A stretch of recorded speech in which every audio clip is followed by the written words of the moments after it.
any of the selections you type in. Does that make sense? Okay. So the first selection option that we had looked at was this family selection tab. And the family selection tab shows me one big giant long list of all the families in my program, and I can tag the box next to any name that I would want to include. I also have the ability to restrict families by ID number. If I were on a student screen, it would say student selection up at the top, and it would be one big giant long list of all of my students. If I was on a teacher report, it would be a list of all my teachers. A parent and guardian report would be a list of all my parents and guardians. So it's a way of just being able to tag specific people that I know I want to include. The additional selections tab is where I know why I want to include them, but not necessarily who they are. The principal says you need to send a letter out to all of the families who have a kid in second grade. Or I want you to send a letter out to all the families who have 2 or more students because we're adjusting our tuition policy. Or I need you to send all the people who are from Seven Stars Parish. The additional selection screen lets me put in any of those filters, and I'm able to set a selection that way. This is probably the hardest thing to get used to in the program.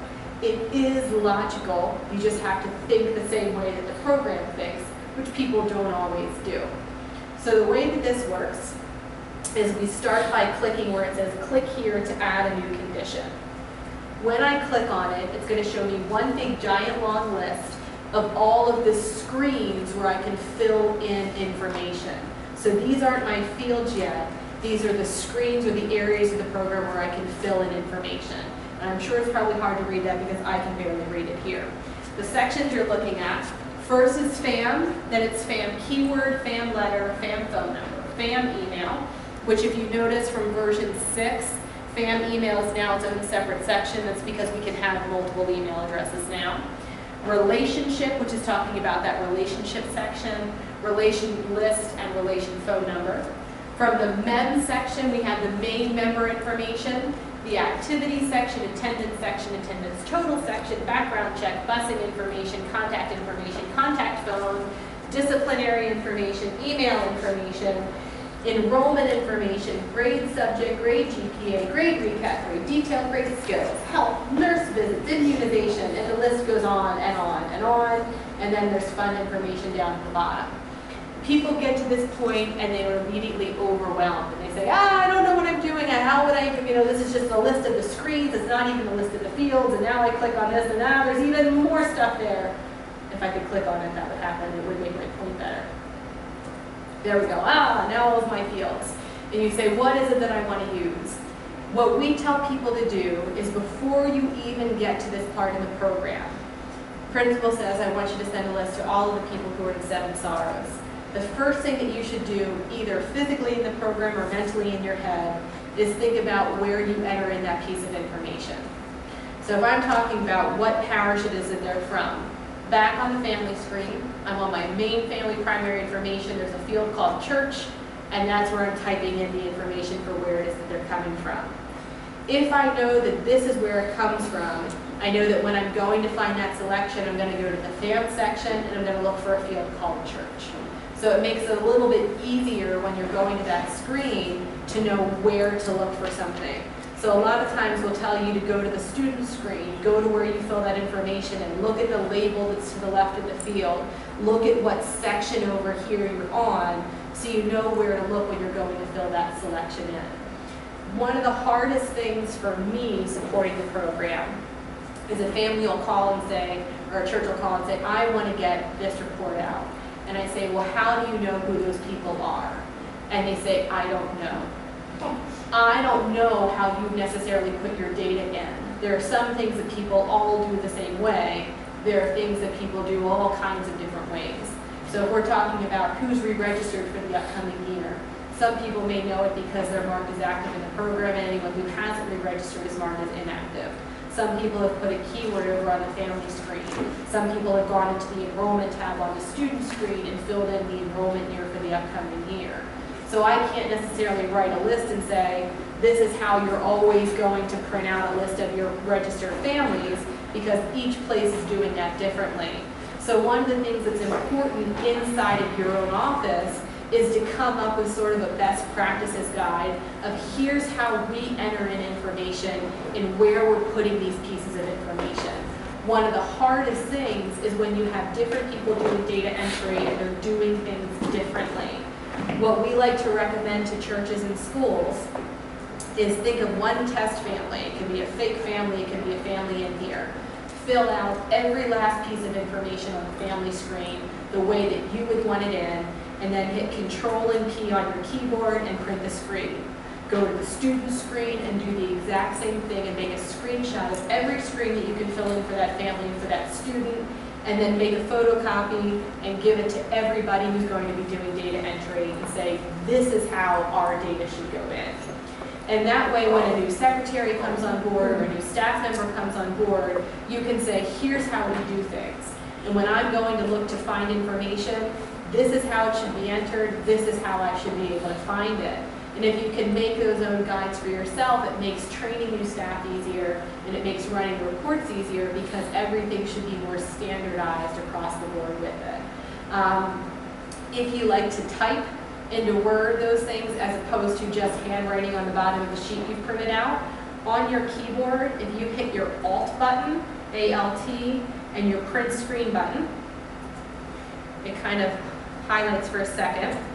And if I go into Word and do Control and V, it'll paste that screenshot into there, and then I can draw arrows or type text or anything else like that. So Alt and Print Screen copies the screen that's currently open on your monitor, and then you can paste that into a Word document or into an email or anything like that. So if you're looking and saying, here's how something should be, Alt and Print Screen, then you can paste it into a document or anything like that. So it's a way of being able to kind of make your own guide for how we do things at our school. So anyway, so we looked back at the family screen and said, okay, this is where that information is. So when I go back to my report, and I'm looking for those people who were from Seven Sorrows, and again, see how it remembered my list for principal, coming back up to simple selection. And so that was on my family screen, so I'm going to go to my family section. It was in that field called church. So I'm going to look down here for a field called church. There it is. And then I can pick on my blank line and pick the church value that I'm looking for. So when we have a selection, we have three parts of that selection. The first part is the field name, the second part is the relationship, and the third part is the value. So this is the field that it's looking for, and then the relationship is going to be, is it equal to something, is it not equal to something, is it greater than or less than or between, and then the last part is the value that I want.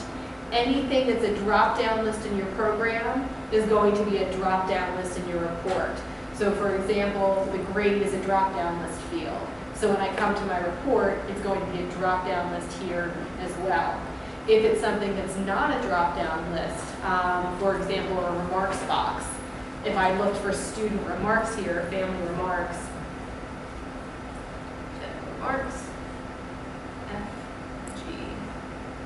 and I click on the list, it's not going to be a drop-down because it's not a drop-down field in the program. So I would need to remember the way that I had it in there. And we're looking for exact matches here. So if I had typed in the remarks that it was deceased, and I typed in here deceased and I spelled it differently, it's not going to find the remark that it matches there because it's looking for exact stuff. Which is why the drop-down lists are easier to find because it's keeping that one big long list. For example, if I was looking for something where there was more than one value that it could be, so I had 3 churches that I needed to pull up the list for. I'd pick my field, and instead of saying is equal to, I can say is in list. And if I say is in list, when I click on my drop-down list, I have little check boxes, and I can say is either St. Anselm or St. Augustine or St. something with an H. Helen? Helen. And it's going to look for anybody who's in any one of those. So is in list is an or selection. It means they're either St. Anselm or St. Augustine or St. Helen. Doesn't mean they have to be all 3 because you couldn't be 3 different churches. There's only one field there. So the is in list lets me pick multiple from inside of it. If I was looking for something where it was an and, so I wanted to see people who were in a specific church, I wanted everybody who was in St. Anselm, and they had more than 2 students in their family, I can add another selection here, and I could say that fam number of students is greater than or equal to 2. And that would find me anybody who had 2 or more students and went to St. Anselm. Up at the top, I have this thing here where it says all. If I drop that down, I can choose any, and now it's going to find people who are either in St. Anselm or have 2 or more students in the family. So I can adjust that any or all or none up here at the top. There are more things that you can do in addition to that. You can indent these things and make multiple group selections and get very, very complex with it. You usually don't ever need to do that. There are going to be certain times where you might, and that's where you call me and say, help, I have this crazy selection, what should it look like? And we can walk you through creating that. We want you to know that those selections are available.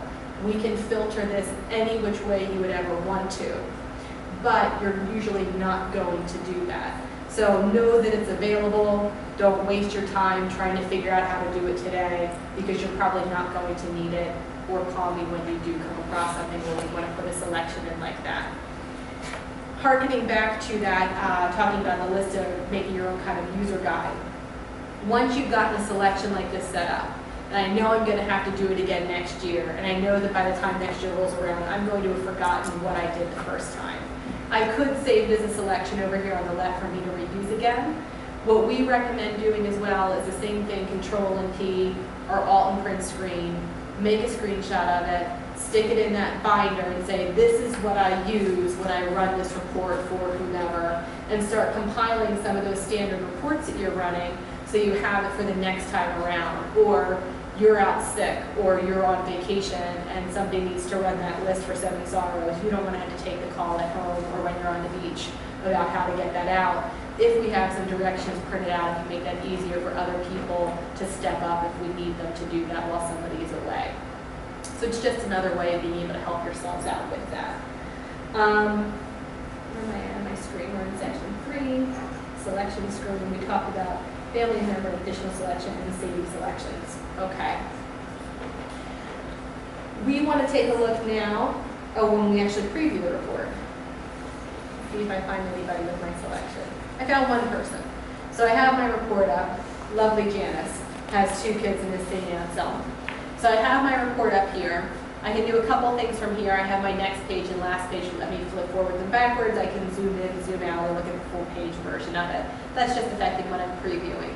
Back takes me back to my report screen. Close closes me out. Print takes me to my print options.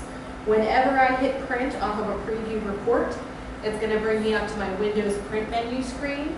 And from here, I can choose to print all the current page or range of pages. I can choose the number of copies I want of it and if it should be collated. So say, for example, I was doing labels and I needed 2 sets of the labels. If on my label layout screen I had chosen 2 copies, I would have Mensch family, Smith family, whatever. And that wouldn't be very helpful. What instead I could do is just leave that as 1 copy, and when I get to here, choose 2, and that's going to print me out my entire first full sheet of labels and then another second set of labels. So this lets me do the number of copies of the report it prints in whole. Collate means that it's going to print all 5 pages of labels and then the next 5 pages of labels as opposed to page 1, page 1, page 2, page 2. Down at the bottom half of the screen, I also have the ability to print to a file. And I can do this on any report that I preview in the program.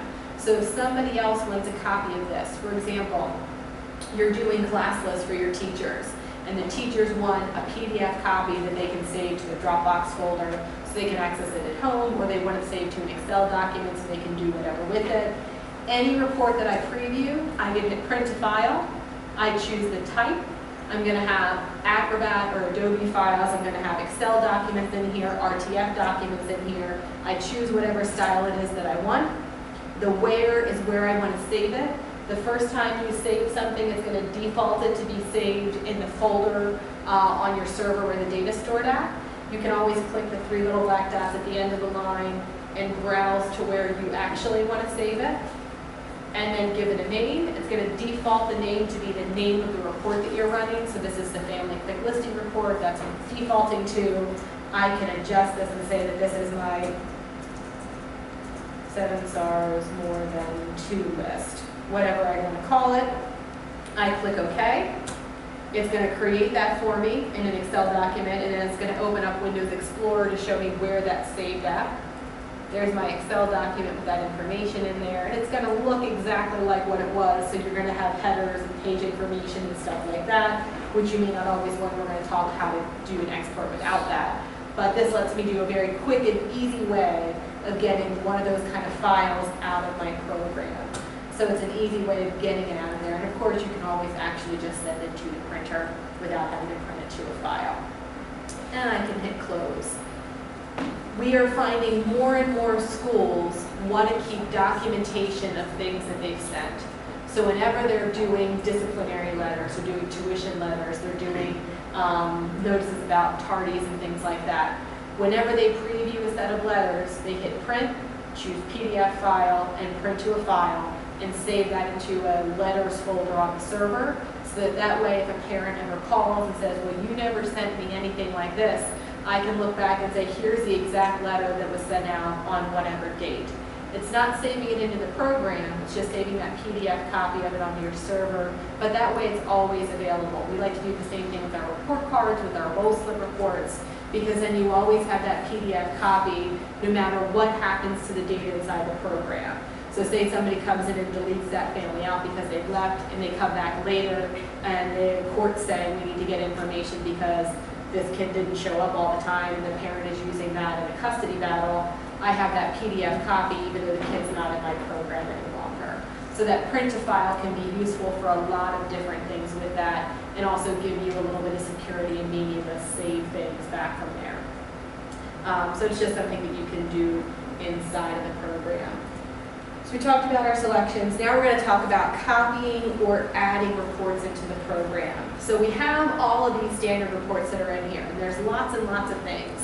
If you have never taken the time to do it, or you've just changed versions, one of the things we would recommend doing is going to the All Reports section, which means you're looking at every report in the program, and clicking on each different section, and take the time to click on the report name, and over here on the right is a sample copy of the report. If you click on it, it pulls up the full screen version of it. This is what the Family Quick Listing Report looks like. This is what the Family Directory Report looks like. This is what the Family Roster Report looks like.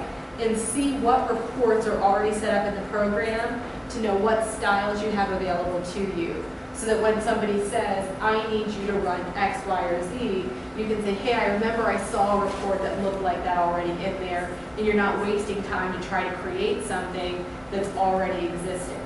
So it's helpful to spend 5 minutes a day, 10 minutes a week, whatever, looking at the reports that are already available in the program so you have an idea in the back of your mind what's already in here that you can use. So father says, hey, I need you to get me this.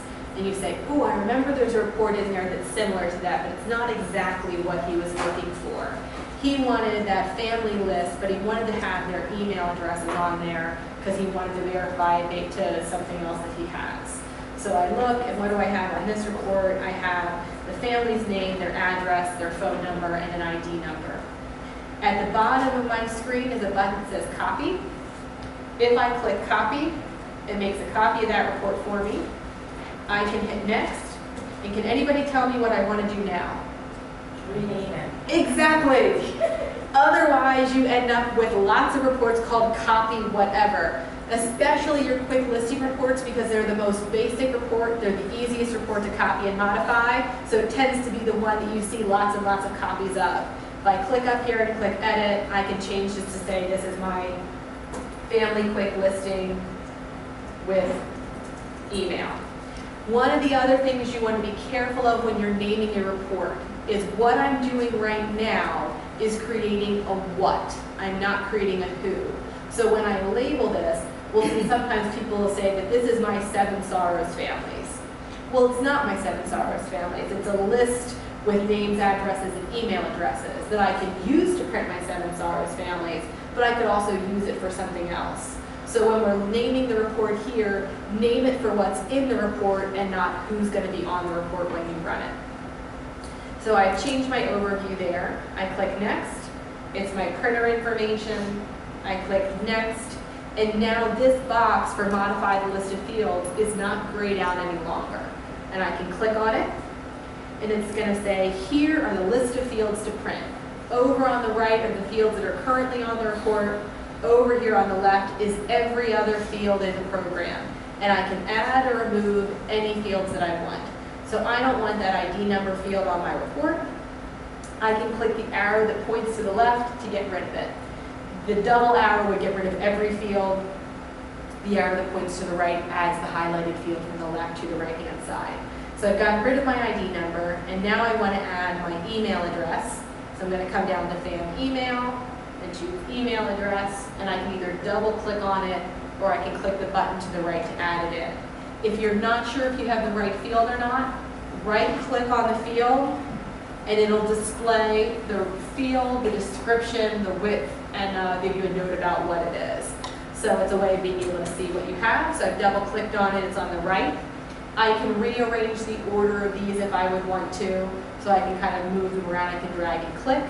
And I can also adjust the heading down here at the bottom. So the heading right now says spam email. If I wanted to just say email, I could backspace it out, whatever I wanted to do. One of the questions we get asked a lot is about the width that's being used. If you notice, there's a width that's listed here when I click on each of the different fields.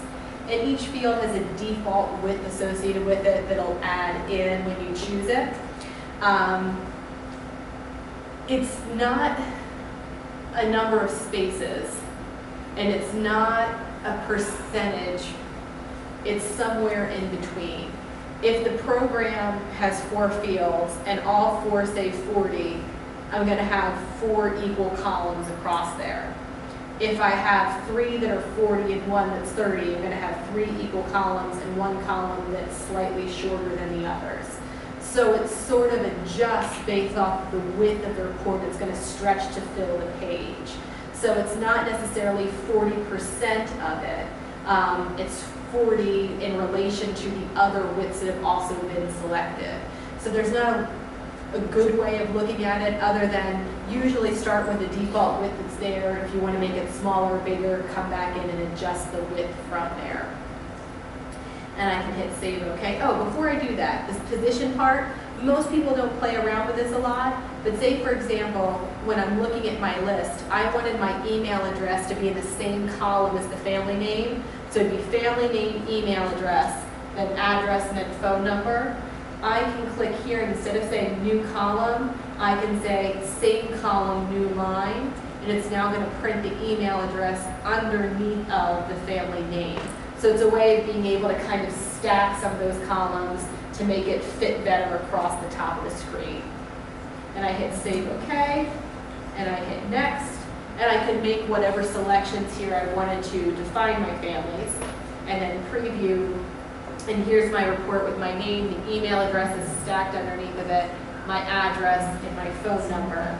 And you can see these were the 2 40-character fields. This was the 30-character field, so it's smaller. And it's kind of like a quarter smaller than these ones.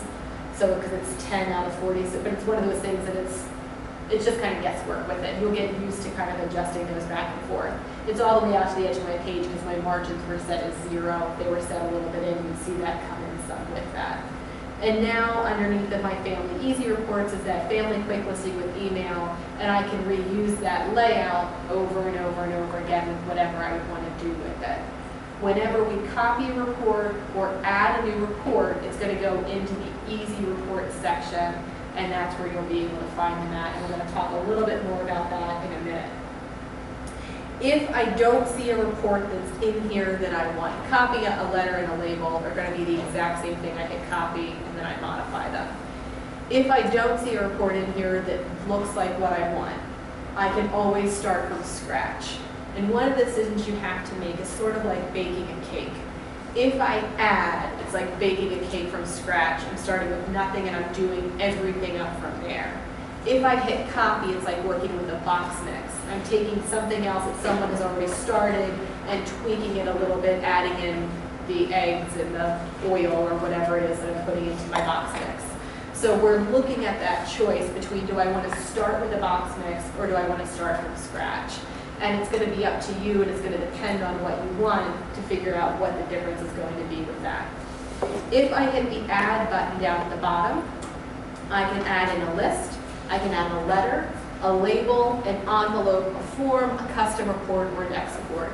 A list is going to add in what we just looked at. It's going to be a list of fields on the left, and I choose the fields I want on my list. A letter is going to add in a blank letter. I fill in the text that I want and choose a letterhead, the inside address, all those pieces. The label is going to add in a blank label, and I can set it up for any label style I want and add any fields onto it that I would want to. So you might use a label for a mailing label, it might be for a file folder, it might be for a Rolodex card.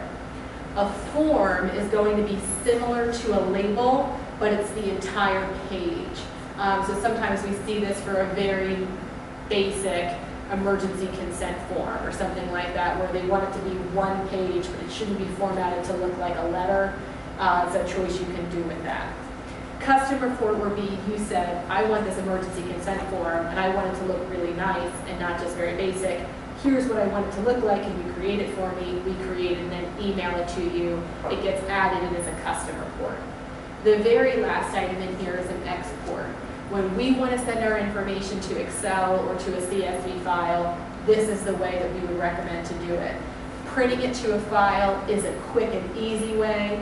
This is the better way of being able to do it because we're going to get a much cleaner and more usable file from it. So when I hit add and I choose export, it's going to take me immediately to the list of fields that I want to print. This is the exact same list that we saw when we set our list report up. And all I'm doing on the left is double clicking on the fields I want in my export. We want to be careful here of the fields that we're picking. We want fields that are going to be one line long.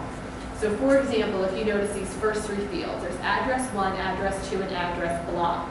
Address 1 is line 1 of their address. Line 2 is if they have an apartment number or a complex name. Address block is what's normally used on list reports. And it's line 1, line 2, city, state, and zip in one stacked field. If I use that on my export, I'm going to end up with 3 rows for that one family because it's going to export them out as 3 different lines of information. And that's not good for an Excel spreadsheet. So I would want to pick address 1, address 2, city, and zip. So I have them in separate columns moving across my spreadsheet as opposed to rows coming down my spreadsheet. When you're looking at address fields, you'll notice that there's fields that are called address, fields that are called alternate address, fields that are called mailing address, and fields that are called street address. We want, the plain address fields. The plain address fields are controlled by that choice that says use street mailing or alternate.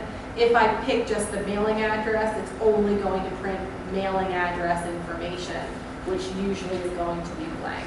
So pick the plain address fields when we're choosing this. And I can pick whichever fields of information it is that I want. I hit save OK. I'm on my overview screen, and what do I want to do now? Change the name. Otherwise, I'm going to end up with lots of reports in here called new list report, new letter report, new export report, whatever. And so I can say this is export of family information. I hit next. And it's going to be my export properties, which is the one layout section we haven't talked about yet. The default file format is going to be a CSV or a comma-separated value file. That's the one that we would always recommend. And then it's going to be your file name. It's going to default to save it in your PBS church folder, but you can click the yellow file folder to save it wherever you would want to. One of the things that throws people off sometimes is up here at the top it says open. It's the same as saying save, it's just that Windows has a weird way of looking at it. So you would browse to wherever you would want to save that file. I'm going to say that this is my Seven Sorrows Fans. And I want to make sure that I end it with .csv as my file name.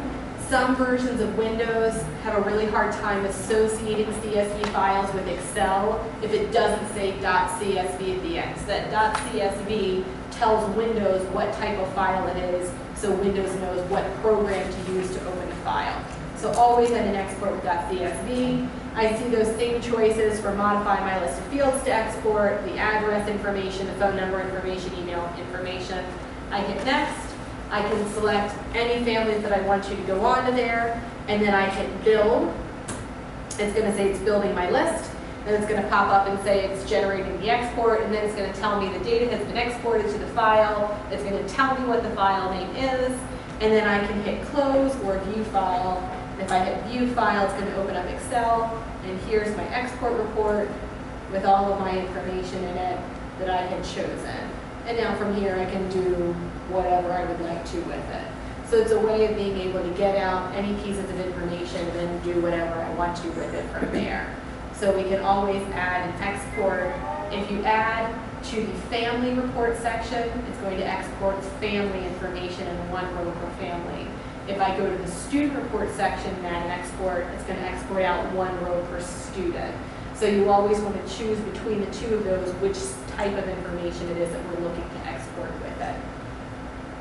So that's now stored underneath of my Family Easy reports, and I could have added any of the other ones that would work the exact same way as well, where I'm just going to choose the list or set up the label or the text that I want to do with that. One of the things that we want you to know is that there are whole lots of options for adding reports in here, but we don't want you to think that it is your sole responsibility for creating reports. There are reports that are going to be too complicated for you to do or that you just don't want to do. That's where we come in. Part of the contract with the diocese means we will create any report for you that you would like, and it's all covered under the contract. So if you have a registration form that you would like to have pre-filled so you can send out to your families, or an emergency consent form for those cards, you would like to be able to say, here's what you gave us last year. Is this information still accurate? Or here's a copy of X, Y, or Z, or the teachers want a class list that's going to list these three columns and this over here and that over there, and it's going to look like this. Send me a sample of what you want it to look like. It can be chicken scratch on a piece of paper. It can be typed up in Word. The more accurate it looks, the more accurate the sample we give you back will look like, and we can turn around and set that up as a report for you. We email you the report files and they get added into your program. So we can help you do any of those things. It's one of the things that I most enjoy about my job is getting to do reports because that's how my brain works. I love doing that. We're happy to do that for you, and we're happy to make them look like whatever you would want to. The program can do so many cool things, and its biggest strength is that we can get information out however we want and with whatever we want on it. We just have to tell it what we want it to do.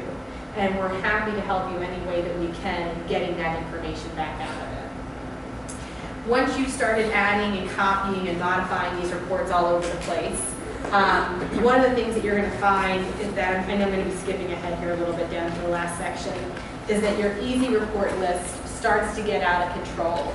And you're going to have 30 copies of this copy over here and this other thing and this other thing. It might be a list that got used 2 or 3 years ago, and I don't think I'm going to need it, but maybe I'm going to need it, and I don't want to get rid of it. What should I do with it? Or I log in, and you have to scroll past 60 reports to get to the new report you just added down at the bottom. Every report section has a button at the bottom that says Reorder User Reports. And if I click on Reorder User Reports, it brings up my screen, and it's going to say, here's your Family Easy Report section and the reports that you have in it. You can rearrange the order of any of these, so I can move new reports up to the top of the list. I can also choose Add a Section Name. So I can say that these are old reports. I can say that these are tuition reports, or that these are Amy's reports, or that these are email blasts. Whatever it is that I want to do, I create that section, and then I can click and drag any reports into that section. So that I can take this one and move it up there. So now when I look at my list of reports, I have a report section here called Old Reports with that one underneath of it. and it's no longer underneath of my Family Easy reports. So I can reorganize things inside of here, so I don't have to look through a giant long list to find the report that I'm actually looking for. Yep.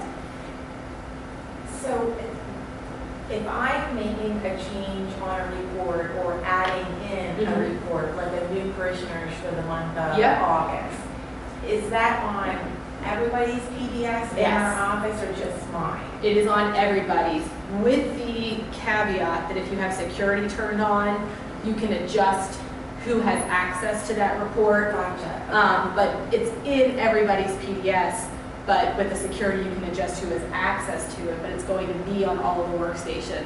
So reports are shared across the board. So me modifying that copy of list, that export of family information, that report's now available on every other workstation. Okay. Anybody can use it, assuming that I've given them permission to do so. Correct. And then as far as adding selections and or like creating this sections, that's again on everybody. Correct. Okay. Yep. So that way we want to be able to organize that across the board, because they realize that people work together to do different things. Okay. So they don't, it's going to adjust everybody's across there the same way that changing report selection styles affects everybody else in the program as well. So pretty much if it's a report, think about the fact that your reports affect everybody the same way that changing a family screen is going to affect everybody that's accessing that family screen. Okay. We talked about saving or reorganizing those, saving a customer report. So I set up this export of family information. It didn't take me very long to do that. But say, for example, I had set up a custom family registration form for you, and you have it inside of here. One of the things that we would recommend doing is once you have the report set up the way that you want it, save a copy of it. So that way if somebody else is coming in and they accidentally delete it or they mess it up or something else bad happens to it, you have a copy to pull back in again. The best way to do that is down here at the bottom is a little button that says Save as Custom Report. I can browse to wherever it is I would want to save it. We would recommend saving it in the PDS Church or the PDS School folder so that everything's together, they're not kind of spread out across the network. And then I can call it whatever I would want to. FAM export, FAM registration form, student registration form, student emergency, whatever it's going to be. And now if somebody accidentally comes in and deletes that report out, I can come back to add and custom report, and there is the report that I just saved, and it'll pull it right back in again for me. So save as custom report. You don't need to do it for every report that you create, because a simple letter that you can retype in 2 seconds isn't worth your time to hit save as custom report. But if it's something complicated that you spend a lot of time on it, saving that as a custom report just gives you a little bit of measure of security that you can pull it back in again if you need to. When you run a backup, it does back up your report files. But if you look in that backup file, I'm just going to show you what that would look like. I was going back into restored data. There's the last backup that I ran. These are all of the report files that have been backed up. And it's hard to see, but it says PDS1014.cr, PDS1014.ini. And unless you know what the exact number is that corresponds to your report, you're not going to know which reports to restore. The numbers are actually kind of saved. If you look under reports, there's a little number that's listed right down here. That's actually the internal number for that report. So you could write down that my export report is PDS1203, and then I could restore that one report from a backup.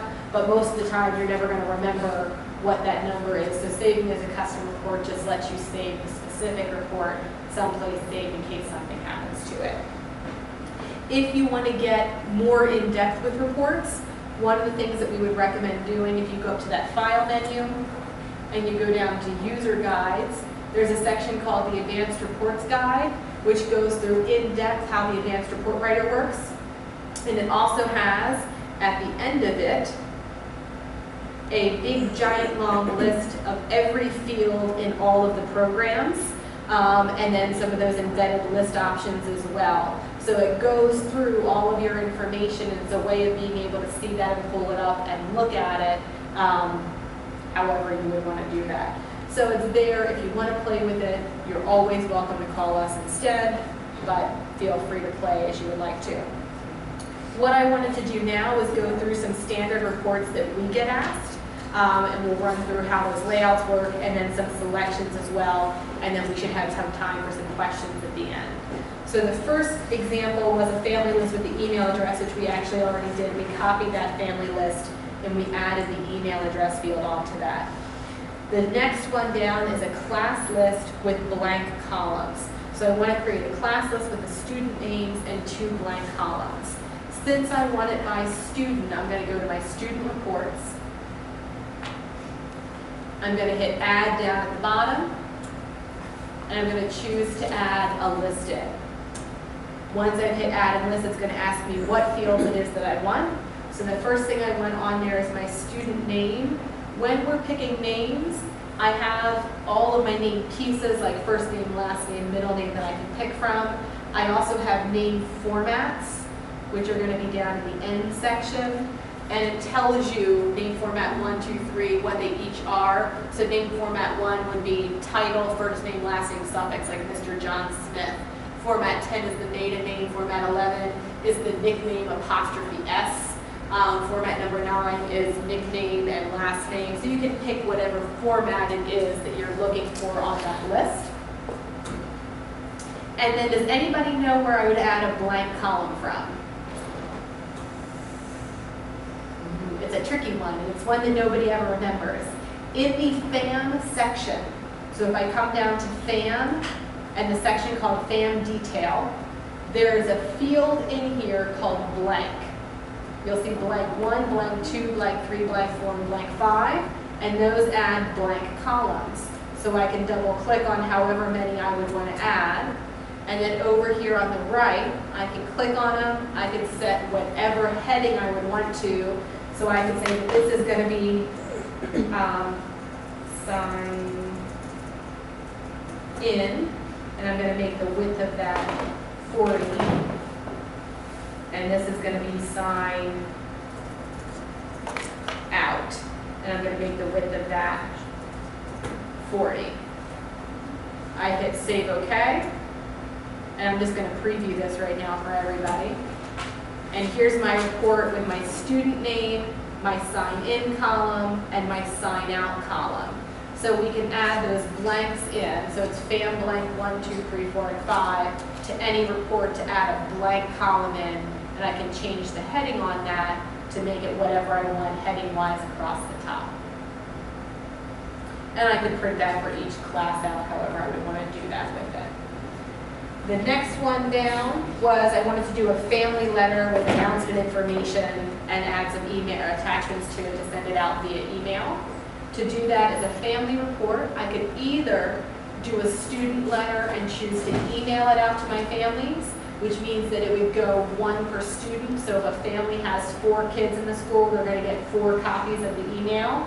If I wanted the family to get 1 copy of the email, I'd want to do it as a family report as opposed to a student report. So I could go into families and reports. I'm just going to come to the report section so I don't have to keep clicking back and forth. And I'm going to hit add, and I'm going to hit letter. And it's going to take me first to the text of my letter, and this is going to be the text of it. So here are your announcements for the week of August 12th. Go to school on Friday. Jeans may be worn on Thursday. Whatever I want to put into here. I hit OK. And because I want to change the name of my report. So I can either say that it's going to be my announcement letter, and I can overwrite it each week, or I can say it's going to be announcements for 8/12 if I wanted to keep copies of what I had sent out previously. I hit next, and it's going to be my printer information. I hit next, and it's going to be my letter layout information. One of the things that you have to decide when you're setting up a letter is this letter going to be just printed and emailed, or just emailed? If it's going to be just emailed, I'm probably going to choose no letterhead whatsoever. I'm going to choose no inside date, no inside address, because I just want a basic email and I don't want all the rest of that stuff inside of there. If it's going to be printed and emailed, I'm probably going to choose somewhere in between to make it a little bit less fancy, so it doesn't look weird when it comes in as an email. I'm probably going to choose no closing and smallest margins. I hit next, and I make selections for whatever families I want, and then I can say I want to email the letter. I can send it to multiple email addresses, which means it will send it through all the email addresses on the family screen. And I can send it either to families who have marked that they prefer email, or to any family that has an email address. And I can also include courtesy copies and family relationship courtesy copies. This courtesy copy is based off of student contacts. This one is based off of family relationships. And I go ahead and hit preview. It's going to say 17 records did not have an email address. They would have to get printed. 20 of my records did have an email address. These will be sent after the print is complete. I could print these ones out if I wanted to. I'm simply going to hit next. And it's going to take me to my email screen. I can say who this should be from, so I can say this is going to be from St. Margaret Mary, and what the reply address should be. So I can say that this is going to be from